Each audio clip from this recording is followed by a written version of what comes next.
এর জন্য sense of degree থেকে একটি গুরুত্বপূর্ণ সূত্র নিয়ে উপস্থিত হয়েছি। তোমরা যারা এই ডিগ্রি পরিবর্তন করতে ভয় পাও বা ডিগ্রি পরিবর্তন করতে কঠিন মনে হয়, তাদের জন্য আজকের এই ক্লাসটি অবশ্যই গুরুত্বপূর্ণ। আমি আজকে তোমাদের জন্য চেঞ্জ অফ ডিগ্রি থেকে যে সূত্রটি নিয়ে উপস্থিত হয়েছি তা দেখো। পজিটিভ ডিগ্রিতে যদি অ্যাজ থাকে, তাহলে কম্পারেটিভ ডিগ্রি পরিবর্তন করার সময় নট ডট ডট দেন দ্বারা তোমাকে কম্পারেটিভ ডিগ্রি পরিবর্তন করতে হবে। আর এই ডিগ্রি পরিবর্তন করতে হলে অবশ্যই তোমাদের কয়েকটি সূত্র মুখস্থ করে রাখতে হবে।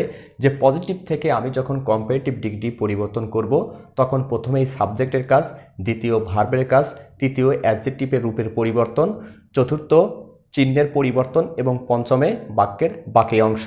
এভাবে যদি তোমরা পাঁচটি কথা সুন্দরভাবে পরপর মুখস্থ করে রাখতে পারো, তাহলে এই পজিটিভ ডিগ্রি থেকে কম্পারেটিভ ডিগ্রি তৈরি করা তোমাদের কাছে কোনো ব্যাপারই না। লক্ষ্য করে দেখো, আমি এখানে তোমাদের বোঝানোর সুবিধার্থে দুটি এক্সাম্পল লিখেছি। এই দুটি এক্সাম্পলই পজিটিভ ডিগ্রিতে আছে।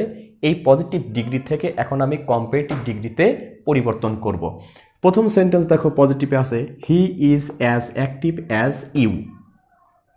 তাহলে অ্যাজ থাকলে পারে যেভাবে কম্পারেটিভ ডিগ্রি পরিবর্তন করতে হয়, প্রথমেই সাবজেক্টের কাজ, 2 নম্বরে ভার্বের কাজ, 3 নম্বরে অ্যাডজেক্টিভের রূপের পরিবর্তন, 4 নম্বরে চিহ্ন পরিবর্তন, 5 নম্বরে এই যে বাক্যের বাকি অংশ।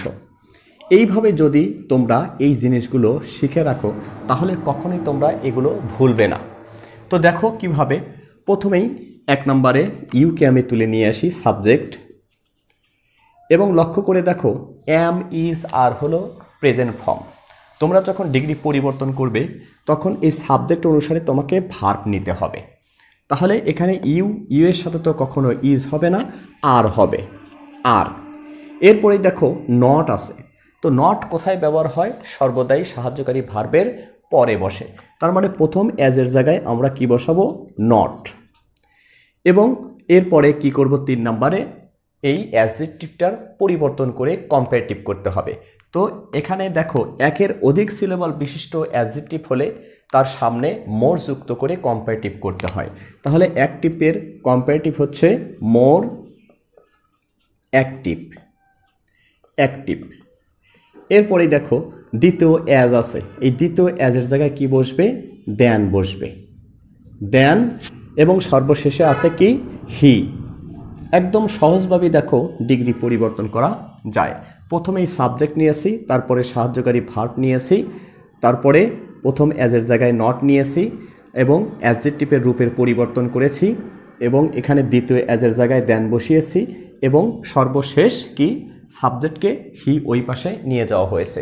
এখানে একটা কথা সবসময় মনে রেখো যে অ্যাজ, দেন এগুলোর পরে সর্বদাই প্রোনাউনের সাবজেক্ট রূপ ব্যবহার করা হয়, কখনোই অবজেক্ট রূপ বসানো যাবে না। দ্বিতীয় সেন্টেন্সটা লিখেছি দেখো, Bolt was as fast as he. তাহলে এখানেও খুব সহজভাবে ডিগ্রি পরিবর্তন করতে পারবে। 1 নম্বরে সাবজেক্ট, 2 নম্বরে ভার্ব, 3 নম্বরে অ্যাডজেক্টিভ পরিবর্তন, 4 নম্বরে চিহ্ন পরিবর্তন, এবং 5 নম্বরে থাকছে হলো বাক্যের বাকি অংশ। এখানে আছে কি? বোল্ট। তাহলে এখন যদি আমরা একটি একটি করে তুলে নিয়ে আসি, he third person single number, যার কারণে অজই থাকবে। অজ প্রথম অ্যাজের জায়গায় আমরা কি বসাবো? নট। এরপরে কি? ফার্স্ট এর কম্পারেটিভ হবে হলো ফাস্টার, যেহেতু এটি এক সিলেবল বিশিষ্ট অ্যাডজেক্টিভ, ই আর যুক্ত করে তোমাকে কম্পারেটিভ করতে হবে, ফাস্টার। দ্বিতীয় অ্যাজের জায়গায় দেন, এবং সর্বশেষ দেখো আছে হলো কি? বোল্ট। একদম সহজভাবেই তোমরা এই ডিগ্রিগুলো পরিবর্তন করতে পারো, পজিটিভ থেকে কম্পারেটিভ। তো তোমরা যদি এই সূত্রটি সুন্দরভাবে মুখস্থ রাখো, তাহলে খুব সহজভাবে এই পজিটিভ থেকে কম্পারেটিভ ডিগ্রি পরিবর্তন করতে পারবে। আজকের মতো এখানেই শেষ করছি। সবাই ভালো থেকো। আল্লাহ হাফেজ।